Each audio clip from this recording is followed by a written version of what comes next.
Assalamualaikum warahmatullahi wabarakatuh. Alhamdulillah rabbil alamin. Wal 'aqibatu lil muttaqin. Wala 'udwana illa 'alal zalimin. Asyhadu an la ilaha illallah wahdahu la syarika lah. Wa asyhadu anna Muhammadan abduhu wa rasuluh. Allahumma salli wa sallim wa barik ala sayyidina Muhammad wa ala alihi wa sahbihi ajma'in wa ba'du. Faqala al-musannifu rahimahullah ta'ala wa nafa'ana Allahu bihi wa bi'ulumihi fid dharain amin.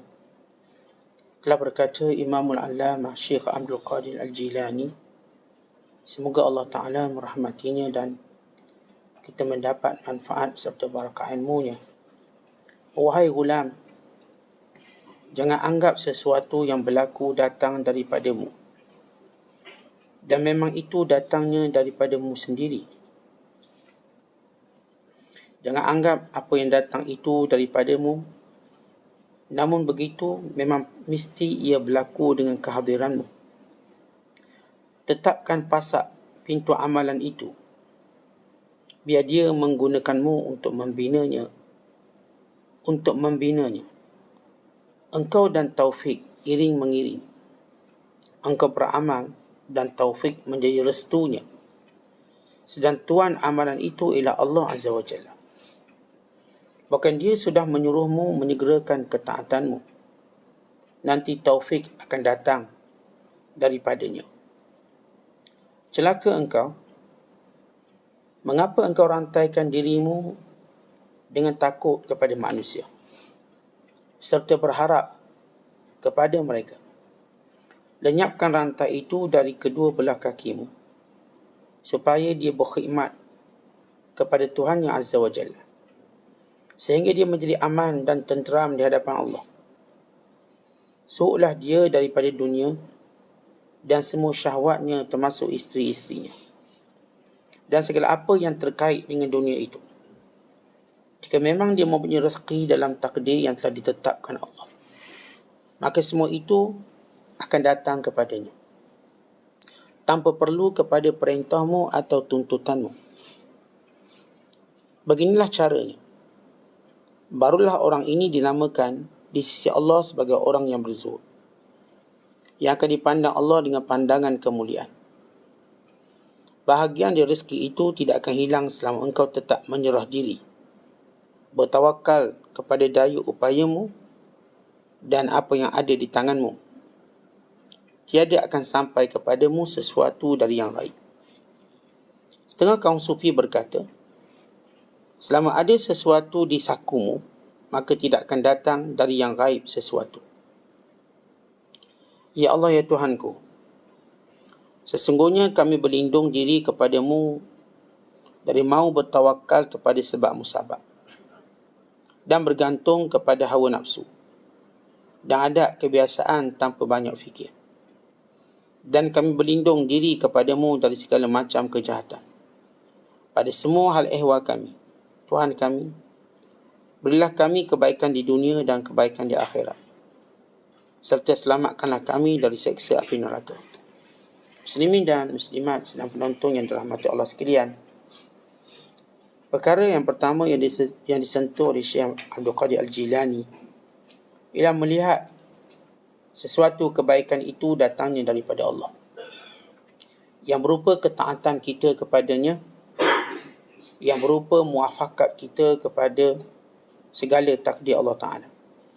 Walaupun zahirnya dia datang daripada kita, walau zahirnya kita penyebab untuk berlaku sesuatu perkara, namun hakikat ia datang daripada kurniaan Allah Subhanahu Wa Ta'ala. Kerana itu Allah Ta'ala menyuruh kita bila mendapat sesuatu, kita puji Allah. Sebagai satu pengisytiharan awal, ianya datang daripada taufik Allah. Kemudian Syekh Abdul Qadir Al-Jilani menyebut, amalanmu dan taufik Allah Ta'ala biasa iri. Maksudnya, seorang bila mana dia bersungguh-sungguh untuk beramal, maka akan datang taufik. Taufik yakni kekuatan dalam beramal, bukan kekuatan dalam istiqamah pada amalan tersebut. Bahkan kekuatan dalam memberi kesan dan faedah atas ibadat yang dilakukan. Kemudian Syekh Abdul Qadir menyebut betapa perlu kamu percaya pada Allah. As-siqah billah. Dengan menghilangkan pergantungan kamu kepada segala sebab dan musabab. Dengan segala makhluk. Dan mengetepikan segala kebiasaan dan hawa nafsu. Kemudian sentiasa berzuhud dengan dunia ini. Dengan sebenar-benar zuhud. Kalau sekiranya memang ada takdir rezeki kita. Yang Allah Ta'ala berikan kepada kita, maka bergembiralah dengan apa yang Allah Ta'ala berikan. Kemudian kata Syekh, rezeki tak akan hilang. Segala kurnia Allah Ta'ala kepada kamu tak akan hilang selagi mana kamu tidak bertawakal pada sebab. Bila kamu bertawakal pada sebab, dengan daya upaya, dengan kekuatan tanganmu, maka rezeki itu akan hilang. Sama ada ia hilang secara hakikat, memang tak ada, supaya kamu kembali pada Allah. Atau ia hilang keberkatannya, dia tidak mendekatkan kamu pada Allah.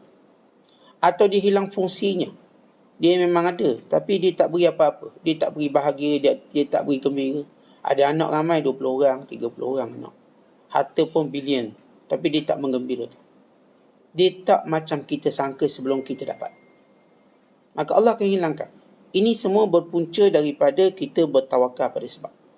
Kemudian Syekh menyebut lagi bahawa keyakinan kita sebenar akan datang keajaiban.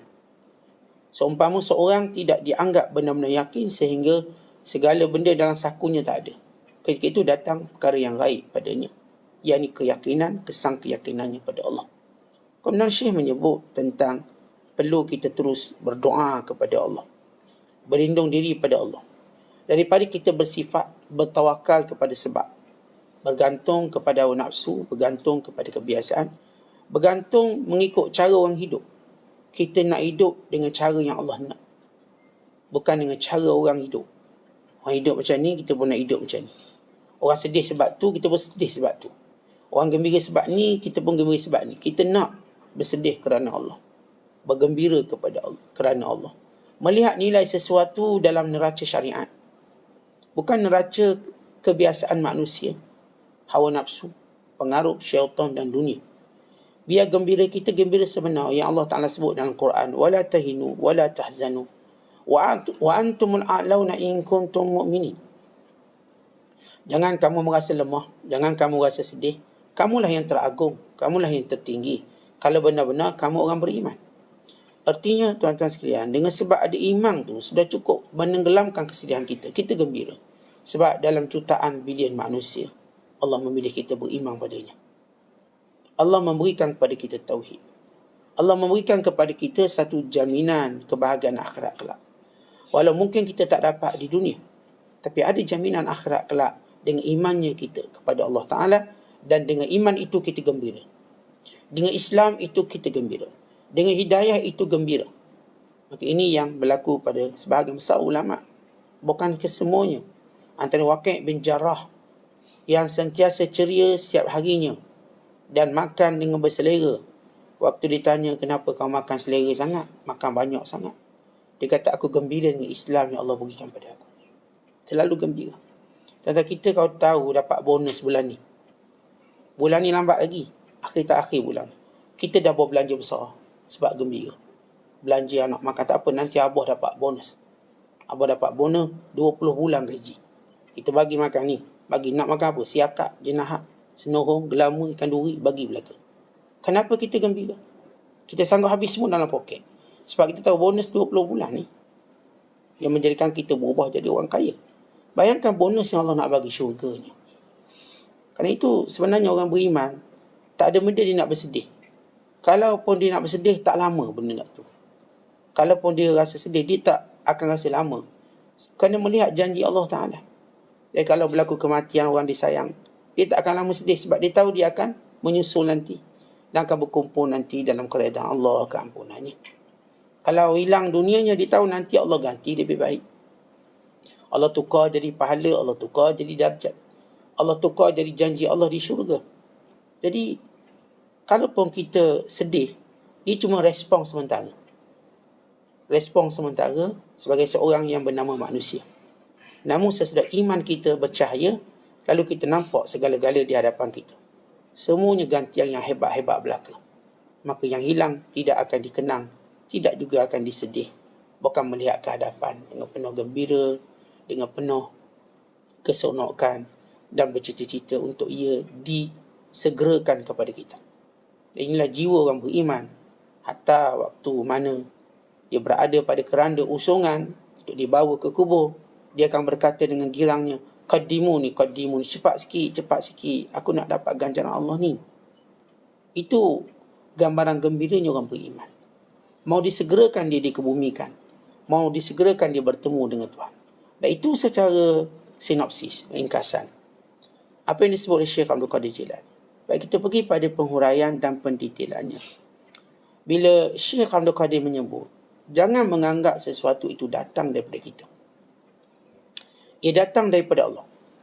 Kullu min indillah. Katakan semua itu datang daripada Allah. Habis yang kita buat ni, kita yang mubasyarah. Kita yang melangsungkan benda itu. Kita yang bermuamalah dengan benda itu. Itu zahir. Hakikat datang daripada Allah. Sebab itu disebut dalam hadis kursi yang panjang yang dikeluarkan oleh Imam Muslim. Allah Ta'ala berfirman dalam hadis kursi, Ya ibadi, kullukum dallun illa man hadaituhu fastahduni ahdikum. Ya ibadi, kullukum ja'i'un illa man at'amtuhu fastat'imuni ut'imkum. Ya ibadi, kullukum 'arin illa man kasautuhu fastaksuni aksukum. Ya ibadi, innakum tukhti'una bil-laili wan-nahar wa ana aghfiru adh-dhunuba jami'a fastaghfiruni aghfir lakum. Ya ibadi, innakum lan tablughu dhurri fatadurruni wa lam tablughu naf'i fatanfa'uni. Ya ibadi, law anna awwalakum wa akhirakum wa insakum wa jinnakum kanu ala alqa qalbi rajulin wahidin minkum ma zada zalika fi mulki syai'a. Ya ibadi, law anna awwalakum wa akhirakum wa insakum wa jinnakum kanu ala afjari qalbi rajulin wahidin ma naqasa zalika min mulki syai'a. Ya ibadi, law anna awwalakum wa akhirakum wa insakum wa jinnakum qamu fi sa'idin wahidin fasa'aluni fa'a'taitu kulla wahidin mas'alatahu ma naqasa zalika mimma indi illa kama yanqusul makhid idza udkhila al-bahr. Ya ibadi, innama hiya a'malukum uhsiha lakum summa ufikum iyyaha faman wajada khairan falyahmadillah wa man wajada ghaira dhalika fala yalumanna illa nafsah. Wahai hamba-Ku, kata Allah, semua kamu ni sesat. Kullukum dhal, semua kamu sesat. Illa man hadaitu, melainkan orang yang aku beri petunjuk. Kata Allah, semua kamu ni sesat. Maknanya kalau kamu nak guna segala benda, segala akal kamu, segala tubuh badan kamu nak cari petunjuk, kamu tak jumpa. Ramai orang cerdik, 7 profesor. Ramai orang yang dianggap bijak pandai yang buat segala inovasi dunia. Tapi dia tak jumpa Tuhan. Dia sesat. Supaya kita tahu hidayah ini bukan kecerdikan kita. Bukan kepandaian kita. Even bukan keturunan kita. Hatta kalau kita keturunan Nabi sekalipun. Hatta kalau kita ni member Nabi, kawan Nabi. Hatta di kalangan isteri Nabi. Hatta di kalangan adik-beradik Nabi. Hatta di kalangan kenalan-kenalan para anbiya alaihi wassalatu wassalam. Kalau Allah tak nak beri petunjuk, dia tak akan dapat. Padahal, tuan-tuan, secara mudah untuk mereka mengenali Allah. Kalau mereka tengok tak lembu, mereka tahu ni ada lembu. Mereka tak kata ni ada kuda. Ada lembu lah. Mereka tengok tak ayam, mereka tahu ini tanda ada ayam. Sebab ia jelas, namanya tak ayam. Tapi bila mereka melihat alam, mereka tak nampak ini tanda ada Tuhan. Bukan pelik mereka cipta Tuhan sendiri pula. Mereka pula jaga Tuhan ni, bukan Tuhan tu jaga mereka. Mereka pula beri makan pada Tuhan ni, bukan Tuhan tu beri makan pada mereka. Orang ni orang cerdik. Orang ni cerita bab ekonomi hebat. Cerita bab pentadbiran hebat. Cerita bab strategi perang hebat. Tapi dalam hidayah sesat. Sebab itu kata Allah, wahai hamba-Ku, kamu semua sesat. Melainkan orang yang aku beri petunjuk. Fastahduni. Kerana itulah sentiasa minta petunjuk pada aku. Tentang basic je Allah sebut. Saya rasa macam tak dapat petunjuk. Saya rasa macam bela. Saya rasa macam tak tahu nak buat apa. Kata Allah, fastahduni, minta hidayah daripada aku. Tuan-tuan, kita nak buat satu benda, minta petunjuk dari Allah. Kita nak kahwin, minta petunjuk pada Allah. Kita ada masalah rumah tangga, minta petunjuk daripada Allah. Kita ada masalah kerja, minta petunjuk pada Allah. Bisa kalau nampak tak ada pun petunjuk, maka salahilah adabmu. Kerana adab kita yang salah. Tentang manusia, kalau kita tengok manusia. Kalau manusia ni tuan-tuan, kita minta betul-betul, dia akan bagi. Kalau tuan-tuan minta betul-betul, dia akan bagi. Tapi kalau kita minta tak beradab, dia nak bagi tak? Dia tak akan bagi. Dia tak akan beri pada kita. Apatah lagi kita dengan Allah. Kalau kita jaga adab, kita mungkin tuan-tuan nak jaga ego kita depan manusia. Lalu kita pun kadang-kadang lebih kuranglah adab tata susila kita dengan orang. Sebab ego kita ada. Tapi apakah dengan Allah kita ada ego? Ketika manusia lain tak tengok pun kita dengan Tuhan je. Apakah kita masih punya ego? Maka itu musibah paling besar. Kita ada ego dengan manusia itu biasa. Tapi ada ego dengan Allah ni luar biasa perangai dia. Sedangkan dia antara rahsia dia dengan Allah. Kalau kita menangis tak ada orang tahu pun kita menangis. Kalau kita merayu, merintih tak ada orang tahu pun kita dengan Allah. Tapi kita tak boleh buang ego lagi. Ya, kalau dengan makhluk kita tahulah sebab apa tak boleh buang ego. Sebab dia ni rakan sekelas dulu. Saya nombor 1, dia nombor last sekali. Sebab tu bila nak minta tolong rasa macam ego tadi tidak mengizinkan. Tapi apakah manusia masih ada ego dengan Allah? Kerana itu tuan-tuan, bila petunjuk tak diberikan, maka salahi adab kita. Ni isteri yang ada masalah rumah tangga, minta petunjuk dengan Allah. Suami yang ada masalah rumah tangga, masalah dengan anak-anak, minta petunjuk dengan Allah. Kita ada masalah dengan jiran-jiran, minta petunjuk dengan Allah. Allah tunjuk apa yang baik. Kita ada masalah dengan rezeki kita, minta petunjuk daripada Allah. Fastahduni. Nak buat macam mana, nak buat macam mana. Dan Nabi SAW dah ajar ada adab meminta petunjuk. Dengan kita tazallulnya, merendah diri, inkisar, remuk hati, tak berharap melainkan pada Allah. Sebab itu Allah Ta'ala suka orang berdosa yang merendah diri berbanding orang buat ibadat yang menyombong diri. Orang kalau dia berdosa, dia merendah diri, Allah lebih suka daripada buat ibadat tapi sombong. Sebab orang yang mampu minta hidayah daripada Allah hanyalah orang yang merendahkan diri. Ya Allah, berilah petunjuk pada aku.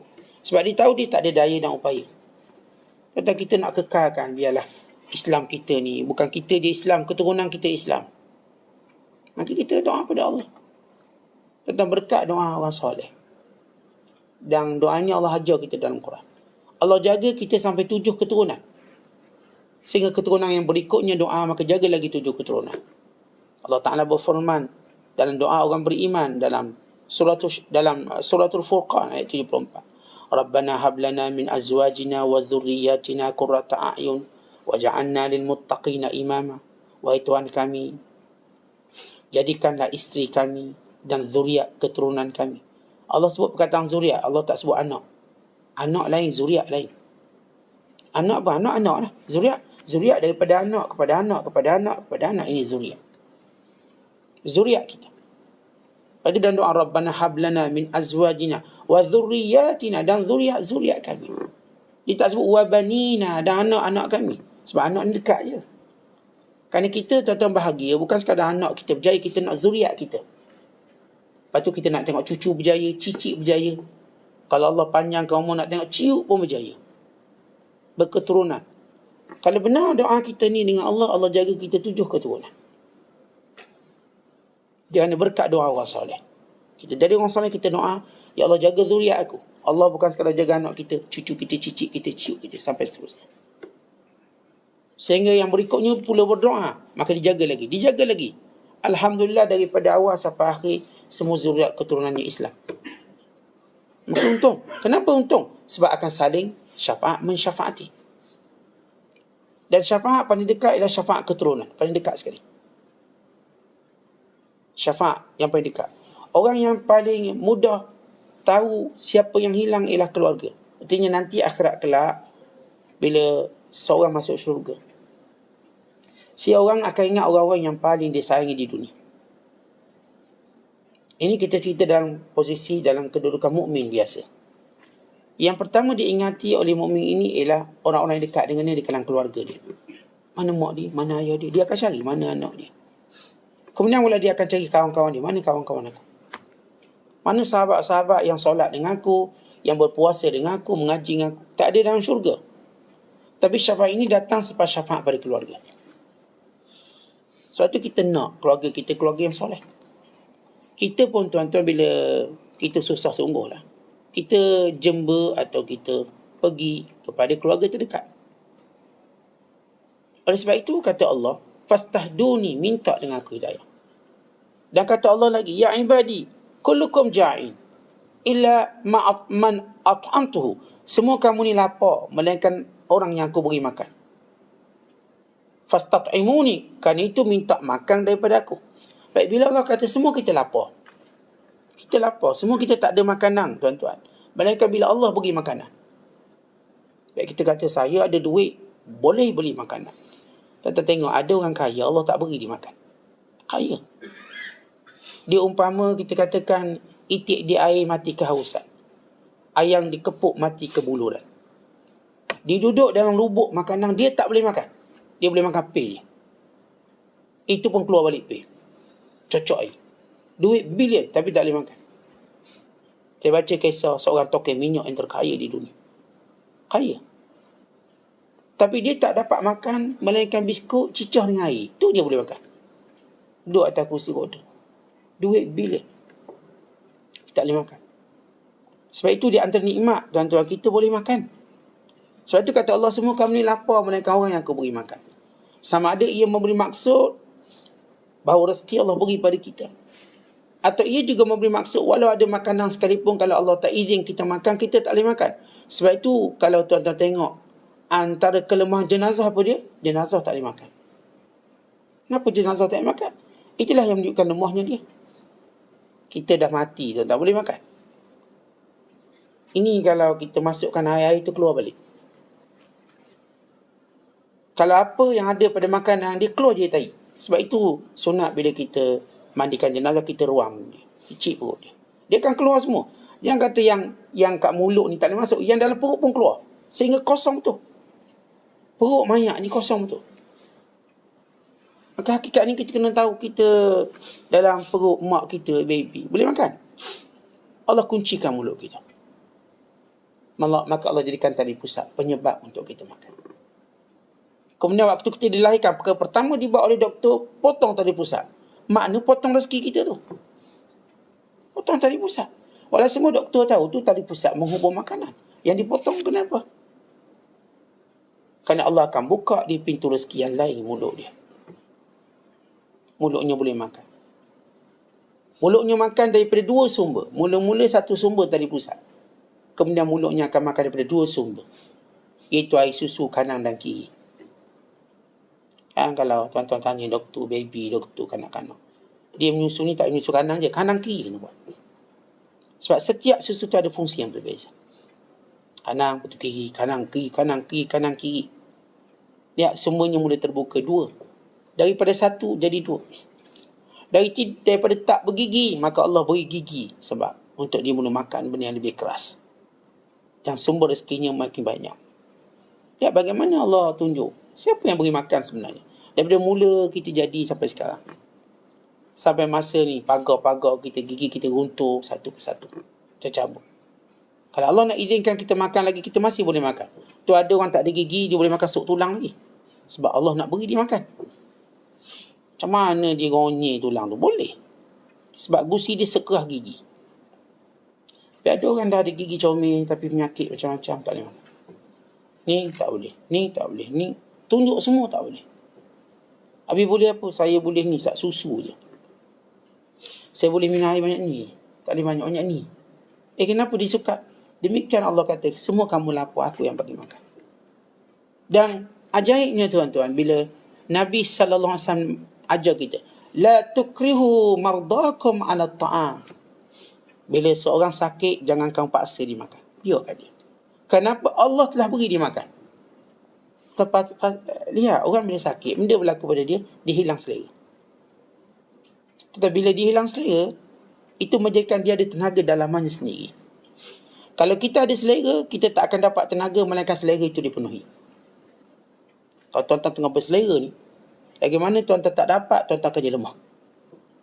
Tapi orang bila tak ada selera, Allah keluarkan kekuatan dalaman dia. Betul tak? Saya tak selera makan. Dia boleh makan 2 hari, 3 hari dia tak makan. Kenapa tak selera? Allah cabut selera dia. Tak lapar ke dia? Tak, dia tak lapar. Bila selera tak ada, dia pun tak lapar. Dia macam okey.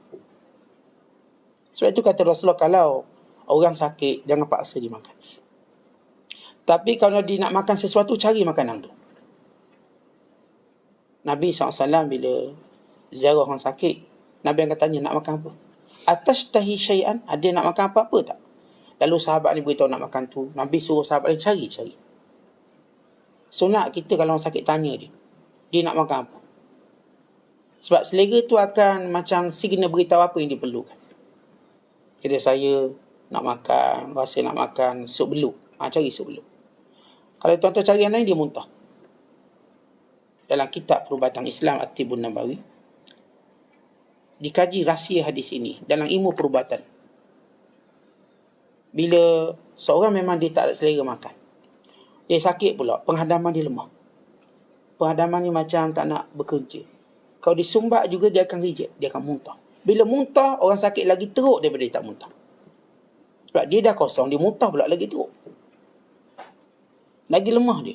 Sebab itu jangan beri dia makan, nanti dia muntah. Selera ni penting. Nikmat selera. Tapi untuk dapat ibu segala selera, puasa. Tu dapat. Semua selera. Kita puasa di selera belaka. Bini kita yang dah lama pun selera juga. Puasa. Suami pun tengok suami, dia akan selera. Itu ibu pembuka selera. Tapi berapa orang nak puasa? Kalaupun dia tahu dia tak boleh makan apa-apa pun, dia tak nak puasa juga. Maknanya, buat ta'at ni hidayah Allah. Kadang-kadang memang dia tak boleh makan apa. Kita kata, puasalah. Tak nak puasa. Sebab takut tak apa, dia kata. Walau dia tak makan daripada pagi, sampai petang. Dia masih tak nak puasa. Tengok. Bila kita namakan hidayah. Orang bila Allah beri hidayah, dia boleh buat dan sesama apa pun situasi. Orang bila tak dapat hidayah, dalam peluang yang terbentang pun dia tak dapat. Tu dulu sahabat-sahabat saya cerita bila berlaku banjir besar, dia orang pindahkan sebahagian masa banjir di masjid di surau. Dia duduk kat surau tak sembahyang juga. Bayangkan. Surau tu dia tinggi sikit, letak jadikan tempat pemindahan. Duduk surau masjid pun tak solat. Dia tengok je orang solat. Tak solat. Walau dah terbentang, Allah dah masukkan dia dalam rumahnya. Tapi masih tak belum tahu adabnya. Supaya kita bersyukur dengan hidayah. Kerana itu tuan-tuan boleh solat, boleh baca Quran. Bukan kita, Allah. Kita boleh makan ni, selera. Bukan kita, Allah. Allah boleh cabut selera kita sehingga semua benda kita nampak sampah dan kita muntah. Sebab itu kata Allah, wahai ibadi, ya ibadi kullukum kullukum ja'un. Semua kamu lapar. Illa man at'amtuhu. Melainkan aku izinkan dia makan. Aku beri dia makan. Sebab itu fastat'imuni. Minta makan daripada aku. Ya Allah, bila kami rezeki yang baik. Ya Allah, bila rezeki yang bermanfaat, tidak memberi mudarat. Sentiasa kita bohong doa. Kan itu bila kita tengok makanan, kita baca Allahumma barik lana fima razaqtana. Ya Allah, berkatilah rezeki yang kau berikan pada kami. Sentiasa kita doa, barik lana fima razaqtana. Wa qina azaban nar. Dan jangan makanan ni penyebab kita masuk neraka. Sebab itu disebut doa wa qina azaban nar. Peliharalah kami daripada azab api neraka, kan disebut dalam hadis. Kalau makanan tu makanan haram, bukan sekadar amalan kita tak diterima, bukan dia menjadi berhak untuk dinikmati oleh neraka. Kullu lahmin nabata min suhtin fannaru aulabi. Setiap daging yang tumbuh daripada rezeki yang haram, neraka layak. Neraka ni memang dia mencari mana tubuh yang tumbuh dengan makanan haram. Dia macam magnet lekat. Kita jangan sampai kita macam tu. Jangan sampai api neraka menyambar tubuh badan kita dengan makanan haram. Bukan sekadar makanan haram ni kerana duit haram. Tapi kerana memang makanan tu haram. Itu yang kita selalu pesan. Kita nak makan, tengok-tengoklah owner dia siapa, tokek dia siapa. Kita nak makan makanan, tengoklah siapa. Produk ni produk keluaran siapa. Biarlah kita berhati-hati sikit. Walaupun kita cukup dengan halal yang ada, kita dah masih sama mengambil sifat warak kita. Perlu ke kita makan benda ni? Maka tak perlu, tak payahlah kita nak kita katakan memperjudikan nasib tubuh badan kita di hadapan neraka kelak. Makanlah yang halal-halal. Kulu min tayyibat, makan yang baik-baik. Kulu min tayyibat, makan yang baik yang disebut oleh Allah dalam ayat ini, halalan tayyibah, halal lagi baik. Kita bukan letak standard halal, juga standard baik. Maksudnya, kalau makanan tu halal dibuat oleh orang kafir, dengan makanan halal yang dibuat oleh orang Islam, saya akan makan makanan halal yang dibuat oleh orang Islam. Sebab dia ada dua standard, halalan, tayyiban. Kerana tayyib hanya milik orang Islam, bukan milik orang kafir. Orang kafir boleh pergi label halal, mereka tidak boleh pergi label tayyib. Sebab itu disebut dalam hadis kursi, disebut dalam hadis Nabi SAW berkata, Inna Allah tayyib, Allah itu baik, tayyib, nama Allah. Dan orang beriman ini, mereka ialah golongan yang disebut at-tayyibun wat-tayyibat. Allah sebut dalam Al-Quran. Dan lelaki yang baik menjadi milik wanita yang baik. Kita, Allah gelar kita tayyib, at-tayyibun kita panggil. Kalau orang baik ini at-tayyibun. Wanita yang baik disebut at-tayyibat. Jadi, kalau saya katakan dua makanan, satu disediakan oleh orang kafir, tapi dengan standard halal, jakim, sebab agama. Satu lagi Islam, maka saya akan memilih Islam. Sebab dia ada dua standard, halalan, tayyibah. Walau mungkin kurang sedap sikit katakan. Walaupun sebenarnya, yang Islam buat ni sedap. Cuma kita telah didoktrinkan, orang kafir je bagus, orang kafir je bagus. Siapa sudah otak kita macam tu. Orang kafir je perfect. Padahal ramai orang Islam yang perfect, tapi dihijab. Dek kerana kita selalu dikutuk, dia katakan begitu. Padahal Allah jadikan yang paling berhak menjadi khalifah atas muka bumi ni orang Islam. Tetapi kekurangan orang Islam jauh lebih baik daripada kesempurnaan orang kafir. Kerana kesempurnaannya akan diikuti dengan kegagalan yang nyata. Umpama orang kafir ni dia buat istana pasir, memang nampak indah, sekali dah ombak habis. Orang Islam nampak macam rumah buruk-buruk, tapi dia kekal, dia bertahan. Yang ni nampak indah, tapi cuma istana pasir, yang cuma secara fata morgana kita nampak indah lawa, rupanya dia cepat binasa. Oleh sebab itu kita kembali kepada standard yang paling tinggi sekali. Tapi bukanlah saya katakan, oh kalau macam tu memang tak boleh terus ke apa. Saya tak kata tak boleh, boleh. Tapi selamanya kita orang beriman cari standard lebih baik. Selamanya kita akan cari benda yang lebih bagus, benda yang lebih memberikan manfaat. Kemudian Allah kata lagi, ya ibadi kullukum arin, wahai hamba-Ku semua kamu telanjang, illa man kasautu, melainkan orang yang aku beri dia pakaian. Kerana itu kata Allah Ta'ala, fastaksuni aksukum, mintalah pakaian daripada aku. Baik, kalau Allah Ta'ala kata kita semua telanjang, ya. Tuan-tuan tengok balik daripada awal kejadian kerja, kita kan telanjang. Siapa yang lahir dalam berpakaian? Hakikat yang Allah sebut, kamu asal telanjang, dan kamu akan kembali telanjang. Baik, pakaian ini ada nilai untuk menjaga maruah. Itu umum. Dia bermula pakai ini pertama untuk keindahan, untuk jadikan kita lebih lawa, kita pakai pakaian. Yang kedua, pakaian ini untuk menutup aurat, atau dengan kata lain menjaga maruah. Yang ketiga, pakaian ini untuk kita menjadi dekat dengan Allah. 3 jenis pakaian.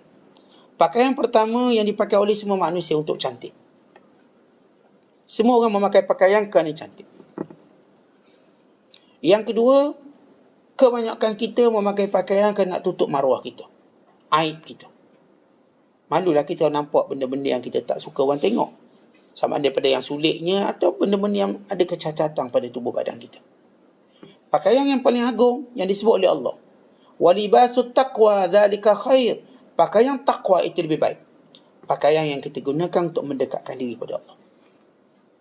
Kain ihram sebagai contoh. Kita tak mungkin memakainya kerana lawa, dan tidak juga kita memakainya kerana fikir nak tutup aurat kita. Bukan itu yang pertama kita fikir. Kerana kita memakainya kerana ini adalah ibadah. Ada setengah para ulama, mereka suka kain ihram, suka. Mereka pakai. Kerana pakaian ini kita tak boleh pakai melainkan di sana. Kalau tuan-tuan pakai kat sini, datang masjid pakai ihram, oh, orang kata gila. Dia pada tempat yang paling agung di mana manusia bersih daripada wang sangka. Sehingga manusia menganggap ini pakaian paling agung. Pakaian ini yang boleh tawaf, yang boleh sa'i. Ketika orang berpakaian biasa mungkin disekap untuk tawaf. Tak boleh awak, kami tahu nak tawaf sunat. Maka yang pakaikan ihram, silakan, kamu tetamu Allah. Maka dia tawaf dengan sebebas. Dia sa'i dengan sebebas. Kita nampak tempat sa'i tu, tuan-tuan. Ya, tempat sa'i. Di situ cuma ada orang yang memakai ihram. Ada tak pakaian biasa? Tak ada. Umumnya tak ada, melainkan musim haji. Kerana sebab dia dah tahallul awal. Pada umrah kita takkan jumpa. Kita nampak, oh biasa. Sebenarnya ia luar biasa. Kerana tempat itu tidak dibenarkan masuk melainkan orang yang memberi pakaian sebagai tetamu Allah.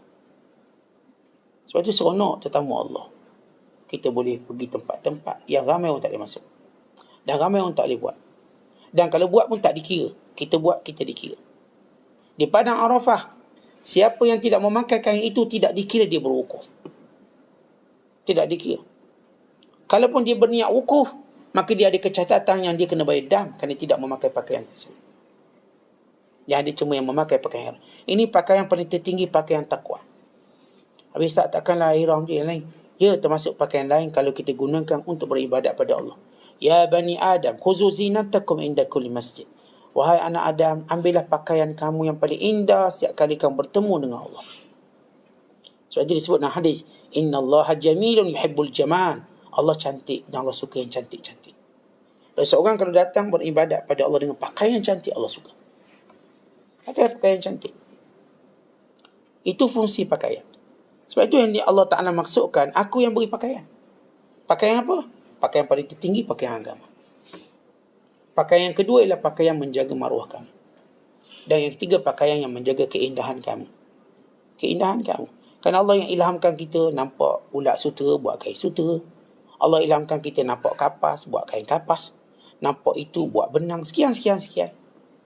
Akhirnya kita manusia berpakaian. Manusia punya kemuliaan. Tapi Allah boleh cabut balik pakaian kita. Akhirnya lihat, tuan-tuan, orang-orang yang bila Allah tak beri agama, dia cabut balik pakaian dia. Dan dia berbangga pula dengan telanjang dia. Tepi pantai. Tak cukup tepi pantai, dekat Britain, UK, mereka buat suatu macam pertandingan membeli belah sambil berbogel. Naked. Penuh 1000 pasal raya telanjang. Bangga. Sesudah Allah muliakan, lihat bagaimana mereka menghina diri. Satu ketika dahulu, kalau kita lihat bangsa penjajah ini, dia pergi ke Afrika tengok orang asli tak pakai baju. Dia memberi pakaian. Hari ini, jaranglah kita jumpa orang asli tak pakai baju. Tapi orang moden pula tak pakai baju. Dia menjadi asli di tengah bandar pula. Orang asli dalam hutan. Bagi mereka itu bagus. Tak berpakaian. Sehingga ada pantai-pantai naked. Wajib naked. Wajib telanjang. Bahkan sampai peringkat mereka menuntut itu sebagai hak asasi. Lihat bagaimana Allah menanggalkan pakaian. Mereka nampak macam ini hebat. Tapi Allah menghina mereka dengan menanggalkan pakaian. Tapi tetap Allah memelihara fitrah yang suci. Sebab itu nanti Islam terus akan naik. Sebab qiyam atau etik dalam Islam sentiasa dipelihara dengan penjagaan agama.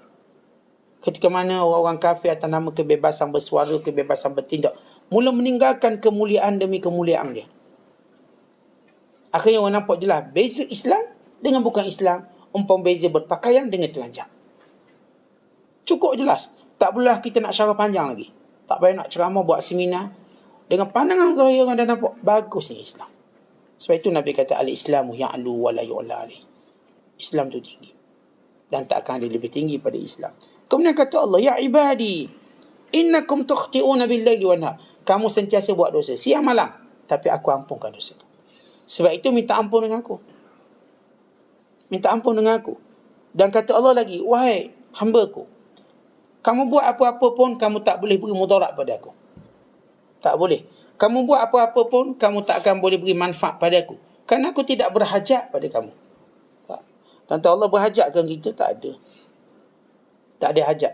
Kata Allah, wahai hamba-Ku, kalau sekiranya orang paling awal dan paling akhir, manusia dan jin, mereka ni semua baik, ia tidak akan menambahkan kerajaanku sesuatu pun. Maknanya iman kamu, aku tak berhajat.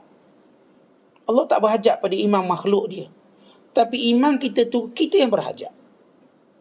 Sebab itu kita yang patut menjadi fakir kepada Allah. Bukan Allah berhajat pada kita. Allah tak ada hajat. Allah tak nak ciptakan kita pun boleh. Kita tak ada nilai apa pun. Kita tidak menambah nilai Allah pun. Kita juga tidak mengurangkan nilai Allah. Kita ialah kita. Nak untung-untung. Man amila salihan fali nafsih. Wa man asa'a fa'alaiha. Kalau kamu buat baik, untuk kamu. Kalau kamu buat jahat, kamu tanggung. Ia tak jejaskan aku. Kalau seorang tidak mahu taat Allah, tak ada apa pun. Kalau mereka berpakat untuk taat pun tak akan bertambah aku. Mereka berpakat untuk kufur, tak akan mengurangkan kerajaanku sesuatu pun, kata Allah. Wahai hamba-Ku, orang awal kamu, orang akhir kamu, manusia kamu, jin kamu, kalau berkumpul satu tempat dan minta dengan aku beri satu persatu permintaannya, tidak mengurangkan kerajaanku, tidak mengurangkan pembenaraanku. Seumpama jarum yang dimasukkan dalam laut, apakah berkurangan laut? Allah beri perumpamaan yang mudah pada kita. Tuan-tuan ambil jarum, makhir, letak dalam laut. Jangan kita letak dalam laut, letak dalam cawan ni. Berkurang tak air? Orang yang bijak matematik pun dia tak akan kata kurang. Walaupun Zoin kan, dia melekat air, kalau ikut ni berapa ni, air laut sudah kurang isi padunya sebanyak kosong pula, kosong. Kalau dia tak air bodoh-bodoh lah. Memang tak kurang apa pun. Bukan kata ambil satu benaman jarum. Kalau ada orang ambil sebaldi air laut, tiba-tiba seorang kata, saya nampak air laut ni makin kurang, kenapa tak dia jimat? Dia ambil sebaldi air, kurang ni. Orang kata awak ni gila ke apa? Gila ke apa? Air laut takkan kurang orang ambil 100 lori ke 100 lori pun. Tak pernah orang kata air laut tu kurang. Ini kan pula masukkan jarum. Tuan-tuan lihat kalau Allah bagi semua. Sebab itu Allah ini disebut dalam hadis kursi, disebut dalam satu hadis, saha'un bil laili wan nahar, pemurah siang dan malam. Allah bukan bagi siang je. Siang malam Allah bagi. Kalau kita orang pemurah ni, waktu office hour je dia bagi. Apa? Welfare, jabat kebajikan masyarakat. Dia bagi siang je. Waktu kerja. Kita pergi waktu yang bukan waktu kerja, cuti, dia tak layan. Dia welfare, tak layan. Kita silap isi borang, tak layan. Dia kawan saya minta zakat. Zakatnya ditolak. Dia layak. Maka ditanya bos zakat, kenapa? Sebab dia lupa tanda tangan. Tengok dia punya kerenah birokrasi. Lupa tanda tangan, tak dapat. Akhirnya, dia mohon terbang tu, dia jaga tanda tangan tu, dia buat dulu sekali, takut lupa. Tengok manusia, Zohin macam pemurah, tapi syarat dia pelik. Allah Ta'ala pemurah tanpa syarat. Orang tak minta pun Allah bagi. Jangan kata orang minta. Yang tak minta, Allah bagi. Yang derhaka pun Allah bagi. Jangan kata orang taat. Sebab tu ada seorang penyembah berhala, dia masuk Islam. Maka pendakwah ni pun nak support dia. Kumpul duit sama rakan-rakan, beri. Lalu kata bekas penyembah berhala, benda ni, duit lah untuk membantu kita pembimbang awak nanti nak survive macam mana. Dia kata, waktu aku sembah berhala, aku pun tak fikir buat rezeki. Datang rezeki. Masakan waktu aku menyembah Allah, Allah abaikan rezeki aku. Lalu kata pendakwah, iman dia telah mendahului iman kami. Walaupun masuk Islam sehari, iman dia sudah mendahului iman kami. Yakin. Waktu aku sembah berhala pun aku tak fikir rezeki. Ini kan pula waktu aku menyembah Tuhan sebenar. Takkan Allah nak lupakan rezeki aku? Ya, bagaimana contoh keyakinan yang sebenar kepada Allah Ta'ala. Kemudian kata Allah Ta'ala, wahai hamba-Ku, amalan-amalan kamu untuk kamu, bukan untuk aku. Tapi kerana sifat pemurahku, aku sempurnakan balasannya. Sebab itu, faman wajada khairan falyahmadillah. Siapa yang dapati ada kebaikan dalam amalannya, pujilah Allah. Sebab akulah penyebab kepada kamu. Aku segala sebab itu. Dan siapa yang mendapati ada keburukan pada amalannya, maka jangan dia mencela melainkan dirinya. Sebab dia tidak melalui jalan-jalan yang aku suruh. Aku dah terangkan dengan jelas. Allah dah kata, ada masalah apa mohon dengan aku. Tuan-tuan, kalau orang kafir doa, ya Allah berilah petunjuk pada kami, nasihat Allah beri petunjuk. Tapi mereka tak doa. Mereka tak doa. Dan ini juga peringatan pada kita yang dah dapat petunjuk, supaya jangan abaikan doa, ya Allah beri petunjuk pada kami. Dah, saya dah lahir Islam. Okeylah tu, jangan.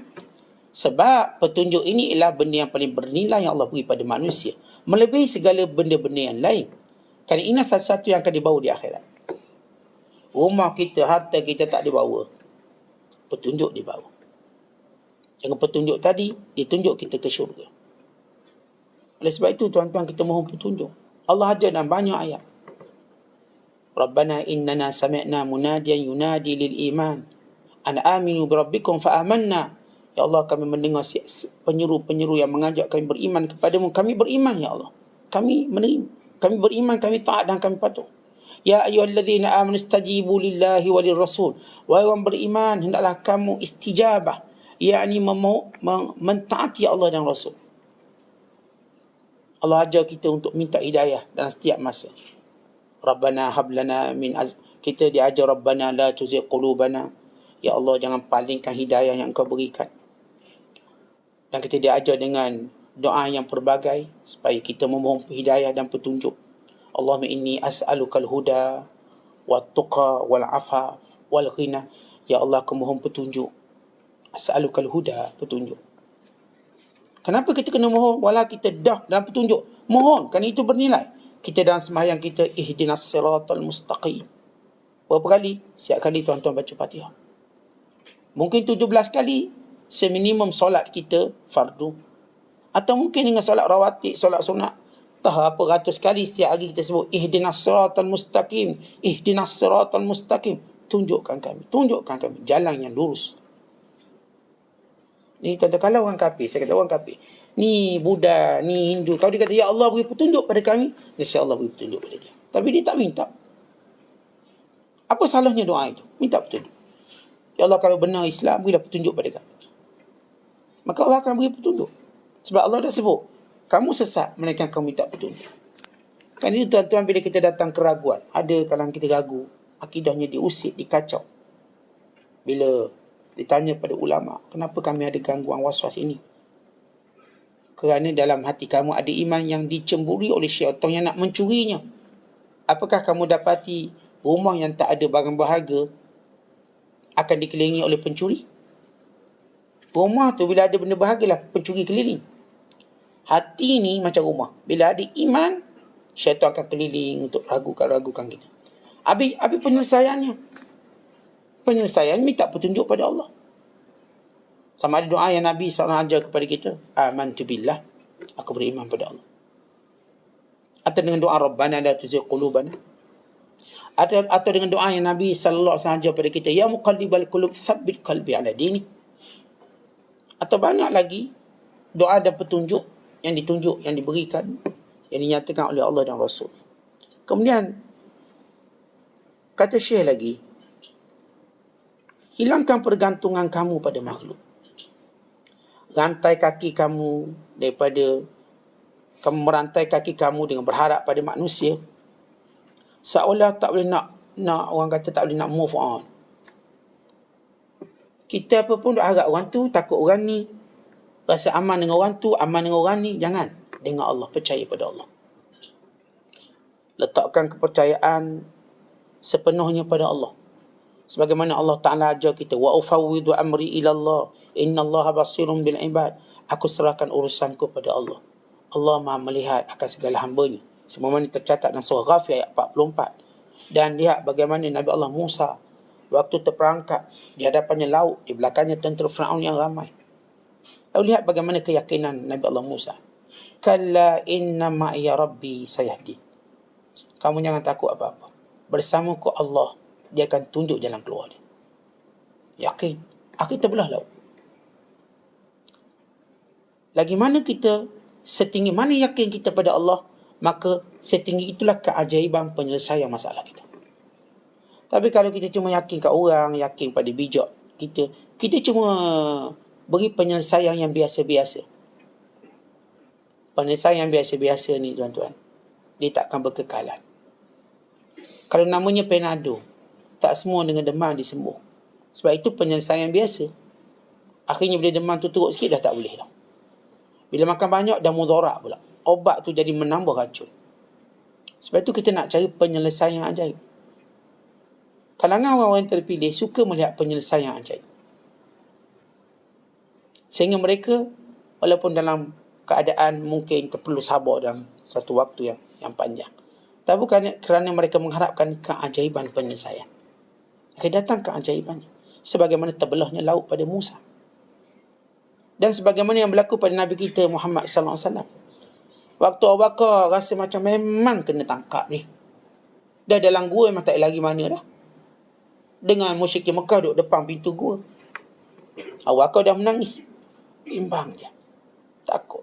Apa kata Rasulullah? La tahzan innallaha ma'ana. Jangan sedih, Allah ada. Allah ada. Tentang jawapan yang tak akan dijumpai oleh orang putus asa melainkan dari iman. Allah kan ada. Manusia bila putus asa, dia akan mati. Tapi di sana ada tali hayat yang sebenar. Allah ada. Kita ni ada masalah tak boleh selesai. Tiba kita ingat Allah kan ada. Masya Allah. Berbunga kembali. Umpama tanah yang dah kontang, kering kontang, tiba-tiba turun hujan. Begitu gembiranya tanah tersebut. Allah kan ada. Ucapan ini ramai yang lupa. Ramai yang lupa sehingga dia perlu diingatkan Allah kan ada. Sebagaimana ucapan la ilaha illallah ketika nak mati ramai orang lupa. Sehingga kita kena talqinkan dia. Kita tuan-tuan bila sakit sakratul maut, dia lupa semua. Sebab itu kata Rasulullah SAW, lakinu mautakum la ilaha illallah. Talqinkan si mati kamu dengan la ilaha illallah. Anas bin Malik berkata, nanti kalau kamu dapati dalam sakratul maut, ajar aku la ilaha illallah. Anak-anak muda kata, Tok Guru. Ni Anas bin Malik, Tok Guru, Tuan Guru. Dekat dengan Rasulullah. Kata Anas, waktu itu terlalu teruk, terlalu hebat. Sehingga ramai orang lupa. Sebab itu penting kita ada kawan-kawan yang boleh ingatkan kita waktu kita rasa bela dan ni, tiba-tiba dia kata, Allah ada. Allah ada. Ungkapan itu bagaikan diberi emas waktu kita muflis. Dia terlalu bernilai. Allah kan ada. Dan inilah dia kepercayaan kita. Siqah billah. Percaya kita kepada Allah. Kerana itu bila kita berada, latih diri kita. Dalam keadaan senang lagi, maka susah akan menjadi mudah. Tapi waktu senang kita tak latih, waktu susah lagi payah. Latih diri kita. Yang ini disebut dalam hadis, ta'arraf ila Allah fi raqa' ya'rifka fi syiddah. Kenali Allah, dampingi Allah, bermesra dengan Allah waktu senang, maka Allah Ta'ala tidak akan meninggalkan kamu waktu susah. Kita tengah-tengah senang ni, tuan-tuan letak siqah billah. Jangan kerana projek saya lulus sebab orang ni sebab tak, ini Allah bagi. Ni saya kuatkan orang tu, tak, ini Allah. Jangan kata sebab saya ada kabel tu, ada kabel tak, ini semua kerana Allah. Latih hari ni lagi. Sebelum pada waktu yang kita benar-benar sukar, dan segala sebab yang kita bergantung ini akan luruh tinggalkan kita. Dia akan luruh tinggalkan kita. Yang cuma tinggal hanya Allah. Oleh sebab itu keyakinan orang yang percaya pada Allah ini luar biasa. Waktu dia sakit, doktor kata tak ada obat dan kamu akan mati dalam beberapa bulan. Tak, saya ada Allah. Allah yang menentukan ajal dan usia saya. Tuan-tuan orang ni kuat. Dia tak berputus asa ni macam biasa. Dia hidup dengan baik, dia manfaatkan waktu dia. Kalaupun saya memang mati, bukan kerana kata-kata dia. Dan bukan juga kerana penyakit saya, tapi kerana ajar saya. Akhir doktor yang cakap tu, awak lagi 3 bulan mati tau. Doktor tu minggu lepas kemalangan mati. Kita pun lihat keajaiban. Kata bukan kita konden doktor, bukan. Maksudnya dalam memahami hakikat. Ni kawan-kawan datang ziarah. Macam mana Man? Dah doktor kata lagi 3 bulan. Allah maksiat. Tak apalah Man, manfaatkan masa. Kawan-kawan ni balik ziarah, dia mati. Itu doktor tak cakap apa tu 3 bulan. Tapi dia mati tu kawan dia. Akhirnya kata syair, ramai mana orang yang menziarah orang sakit. Dalam keadaan dia sihat, dia yang mati dahulu sebelum orang sakit. Ramai. Yang ziarah tu mati dulu. Jangan lepas ni takut ziarah pula. Takut Ustaz ziarah. Kita ziarah, kita mati dulu pula Ustaz cakap. Kita sebut gambaran, kita sebut bagaimana ajal dan usia. Ini saya katakan keyakinan kita pada Allah menjadikan kita sentiasa kuat. Kuat. Nabi Allah Yusuf ketika mana dalam penjara dia sentiasa tenang. Sebab dia yakin dia akan bebas satu hari nanti dengan izin Allah. Tentu kalau kita dalam kesusahan, kemudian kita diberi jaminan akan keluar, kita tempuhi kesusahan itu dengan mudah. Tapi kalau kita tak nampak jalan keluar, memang kita akan dalam kecewa, dalam putus asa. Sebab itu Allah membuka 1000 jalan untuk kita. Bukan lebih pada itu. Manusia hanya membuka satu pintu untuk ditutup kemudiannya. Allah membukanya sehingga kita masuk syurga. Pintu manusia jalan mati. Pintu Allah hingga ke syurga dan redanya. Maka masuklah pintu Allah. Fadkhuli fi jannati. Yang Allah Ta'ala sebut, ya ayyatuhan nafsul mutmainnah, irji'i ila rabbika radiyatan mardiyah fadkhuli fi ibadi wadkhuli jannati. Wallahu a'lam bissawab. Assalamualaikum warahmatullahi wabarakatuh.